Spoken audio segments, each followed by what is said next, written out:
Okay, so part 3 of picking apart my own work. Joy. Part three, I shall be talking about, let's see, how about the people this time around? Okay, so the people that I put on the windows are obviously blowing bubbles. Despite my hardship in trying to draw these people, they're there. Now, I made them, at first I wanted to make them children, because that's what children will be doing, blowing bubbles. But then I decided that I want to make them teenagers instead. Because life as a teenager, while adults might argue, is not really that hard, they can be pretty tough sometimes, life as a teenager. Maybe that's just my teenage angst speaking, but seeing that I am a teenager, I have a perfectly legit reason.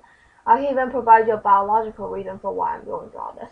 But, anyways, getting off topic here, I put the people there, and the people actually serve as a size scale. That's what some of the old masters did. Dali actually took a great deal of inspiration from the old masters.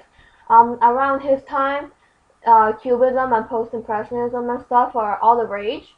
But then at our school, he's like, no, I don't like this crap. So he went back to the Renaissance and liked their stuff instead. So he decided to do his work in Renaissance style. So I was like, okay, might as well try some new stuff once in a while. So the people actually add scale as to how big the houses are and how big the space is. The people in the figures are all females, and that is my own little dedication or homage or whatever you want to call it to surrealist Leonora Carrington. She is one of the female surrealists that I studied while doing all this research stuff. And she was a pretty cool lady by the looks of it. Born into a wealthy family, cut ties with her family, had some mental disorder where she was hysteric and paranoid and whatnot, turned to art, ran away with Max Ernst, another surrealist, while he was married to another lady. That takes guts.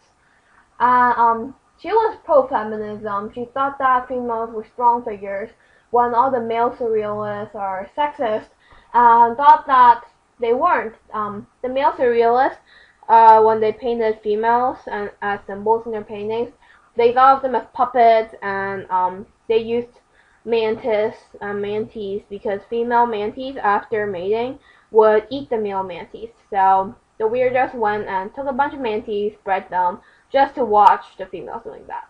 Well, anyways, the female surrealists were like, no, that's stupid. So they went and had their own interpretation on what females are. And their females are strong, confident, look to the viewers, nothing controls them. Pretty much kind of the opposite of what the male surrealist take was. So this is a little homage on Leonora Carrington. Obviously no one is controlling them, and females are having fun now. Just by themselves, not that kind of fun. Just, being peaceful, chilling out. So yeah, this is a homage to her and her piece, The Giantess. The Giantess is one of the pieces that I looked at while doing this whole project, and I really like it a lot. It depicts a really tall woman, and she's looking directly at the viewer, right smack dab in the center of the picture with bright red hair. It's a very bold painting, I guess you could say. And after all this tug of war of sorts of what feminism and pro-feminism like, right now I see it as the society right now has kind of decided on what feminism is. I wouldn't say no one actually bothers with it anymore, because then one of my friends will bite my head off. But feminism isn't really as big of a deal anymore. People just, as like society in America at least, just accept just accept females as qualified as men are, and just let them be. So no more tug of war as to, oh, women should take care of babies at home. None of that anymore.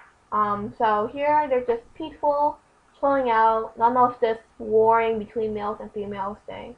So the homage to Leonora Carrington, I made all the figures women because I can. Oh yeah, and Renaissance painters, a lot of times when they were painting works with people, some of the sometimes as commissions, they would put themselves in their paintings as one of the people that fill in space or side characters or whatnot. So here is me. It's not really that hard to see that it's me now that I'm staring directly at the webcam. But here's me, and those two people are just other people are just random people. But here's just a little Easter egg or whatever. So and also I made them all teens because let's face it, teens are angsty most of the time, and I feel like we deserve to chill out. That's probably partially because my whole fall break was spent doing this, so I'm kind of irked at the fact that I don't actually have a fall break, given how much work I had to do. So this was kind of what I imagined my fall break should be like. Just sitting around blowing bubbles, nice fall weather, with birds that don't poop on you. So, yeah, I made them teens. I can relate to them, they can relate to me, and everyone is happy. So that is my analysis on the people that I have drawn.